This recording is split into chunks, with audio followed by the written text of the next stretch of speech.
Now, let's go do scenarios with the Mets. Todd Frazier, 2 years, $17 million. And this is the second free agent contract that kind of fell into the Mets and Sandy Alderson's lap in the last month or so. J.D. Bruce was the first. They didn't overpay with him, 3 years or whatever it might be. $30 million for J.D. was it $39 million for J.D. Bruce. And then, of course, what did I say? Jay Bruce. J.D. Bruce. Jay Bruce, they gave him 3 years, $39 million. A little sloppy today, I'll pick it up. And then, of course, the 2 years, $17 million for Frazier. He stays in New York. He's obviously from Toms River. I don't think he wanted to uproot his family, go somewhere else. He knows something about the Mets team. You know, the Mets team with that pitching staff, if healthy, has a chance to be very, very good. He can get back at the Yankees a little bit. You know he wanted to stay with the Yankees, but they got all those youngsters coming up through the farm system, Andujar and Torres and what have you. Probably didn't want to give him more than a one-year contract. If you're Frazier, you got to get more than that. He probably wanted 3 from somebody, but he's 35 years of age, so he settles for the 2. But it's a good move as far as the Mets are concerned. They moved Cabrera to second base. Reyes can back up. They got the good shortstop, the young kid who can, looks like he's going to be a fine there defensively in Rosario. You throw in maybe Adrian Gonzalez or Dominic Smith at first base. Outfield's got Bruce. Hopefully Conforto and Cespedes. I mean, it's an old team. It's a very old team. Cespedes is brittle. Frazier's in his mid-30s. It's an old baseball. Gonzalez, it's an old team, but it's a team that if everything broke right, they got an opportunity, and that, of course, starts with the starting pitching. Frazier's got a decent glove, got a good on-base percentage. He walks some. He knows his way around a big game. Don't forget, if that ball went about a foot higher in last year's Game 6 in the ALCS in the 7th inning against Verlander, the Yankees go to the World Series, and Girardi's still the manager. So keep that in mind as far as the Yankees are concerned. Can't argue with it. Again, the Mets were patient. They took a lot of abuse from their fan base about how ownership doesn't want to spend money. That drives the Met fan base crazy. And right now, the ownership has been proved correct. They didn't go crazy, not the extra year for Bruce. They didn't give Frazier, 3 or 4 years. The cold free agent market with lots of available middle infielders and corner infielders, like a Nunez, for instance, a Walker, for instance. They went out there and they got Frazier. So it's a good move all the way around as far as the Mets are concerned. So now this leaves us here in the NL. And the American League is, we've been going through that 1,000 times. The 2 in the East, the obviously maybe Twins and Indians, and Houston, and maybe the Angels. The American League is really have-not. National League now appears to be a little better because you got the 4 teams in the NL West. You probably got 3 teams in the NL Central, count the Brewers and the Cardinals. And now you got the Mets with the Nationals. Now, I'm not saying the Mets are going to win the division, but right now, with the additions they made, with good luck, with some health, Cespedes included, you have to figure the Mets will be in the mix north of 80 games and be in the mix to make a wild card run here in the National League. Now, the question is, who is more depth or more, in a mix for a wild card team? Brewers, Cardinals, or Mets? Because these are the 3 teams right now. We know the Giants, Cardinals, and Diamondbacks. Let's give 2 of those 3 and the Dodgers. Let's put 2 teams in the playoffs right now. Just for the heck of it. Last year they had 2. Let's put 2 in the NL West in the postseason. That leaves us, those other divisions, and we got to find 3 other teams. So you're going to find the 2 divisional winners and then 1 more. Now, where do you go out there and find an extra team? Maybe you put 3 teams in the NL West. Who knows?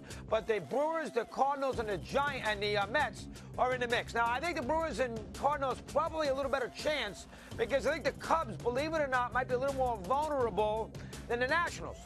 Plus, the division is so bad in the NL East. The Nationals are going to kill the Marlins. They're going to kill the Braves. And they're going to bury the Phillies. Despite the Phillies improved, they're going to have an easier run in the division, while the Cubs have to deal with those, obviously, 36 games against Cardinals and the Brewers. So, as a result, the Nationals could fly and be in a scenario where the Mets are going to be in that pile to see if they get a wild card spot. Again, the Mets' key is simple: pitching. That's all there is to it. I mean, they get something out of the age. Bruce will give them something. Frazier will give them something. Cespedes will play more than 30 games. I mean, they get, maybe Gonzalez gets a little, little cocoon action for him, and he, backfields better in the way he goes. The Mets will be okay in an offensive standpoint. It's whether or not they can count on these pitchers to stay relatively healthy. DeGrom and Syndergaard are going to leave alone. And I agree with Bruce yesterday. DeGrom's very good. Somehow he's not in the top 10 in that dopey little thing we do with the starting pitchers. We know about Syndergaard. They're okay. They're going to get 40. They're going to get, probably 60 starts combined. And they should get minimum 30 wins. I mean, they really should out of those two. Do they have enough of the other three guys to figure out a way to win whatever they have to win, whether it's Wheeler, whether it's Lugo, whether it's Matz, Harvey? Do they have enough? And that I can't answer that, nor can anybody answer that. Mickey Callaway and the new trainer staff, that's a bunch of nonsense. These injuries, I heard the same thing with Coughlin and Fossil years ago with the Giants about when Fossil left. They had so many injury issues. Coughlin came in and said, we'll fix it. Next thing you know, the Giants were a further mess those first couple of years with Coughlin than they were with Fossil. Same thing goes here. I mean, who knows? New trainer staff, Callaway. It's a lot of this is luck, unpredictable. But they get some help, they're okay. Cardinals, they needed some help in that bullpen. I don't think you can let Gregerson be your closer.